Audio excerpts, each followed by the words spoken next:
This reliquary guardian figure was made by the Fang peoples in between the 18th and 19th centuries. This carved figure reflects the African religious views on the cycle of life and death, as well as the spiritual connection between the living and dead, which takes on a physical form. This figure played an important role in that it guarded a reliquary. It almost served as a talisman in that it was intended to ward off those that might harm the contents of that box, or as a warning to those that came into contact with it.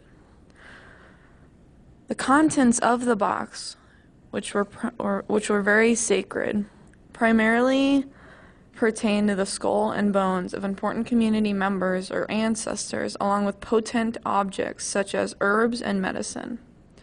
The living family not only honors the dead with ceremonies and gifts, but through prayer and ritual they consult the deceased on significant matters such as warfare, infertility, and disease. The Fang utilized these reliquary boxes with remains rather than a more permanent settlement such as a cemetery because they had been a primarily nomadic tribe, and normally these boxes were maintained by elder men in the community.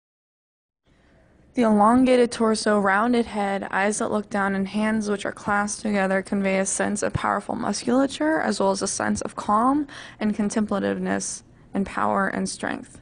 It's almost as if this figure has a coiled up energy or vitality ready to be released if it were needed, but otherwise retains a very calm and dignified appearance.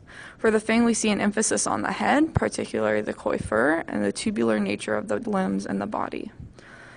Also, there's an emphasis on the herniated belly button, where the umbilical cord first gives life, while this figure is guarding the remains of the deceased who have returned back into the spiritual world, awaiting rebirth.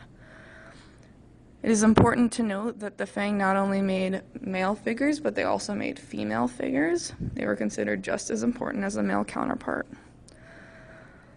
These figures also had a second life as puppets during a young man's initiation to educate young men about their ancestors and help them experience the essence of the founding fathers of their ethnic group. This piece is highly stylized, although the hairstyle was popular for high-status Fang men at the time. It is not naturalistic, which is intentional. The purpose of the object was to express spiritual ideas, so we see abstraction or reduction to geometric shapes. The artist chose this. It was a conceptual piece. The idea of a guardian figure that suggests an approach of honor and respect, as well as his strength to ward off spirits or humans that may disrupt the box.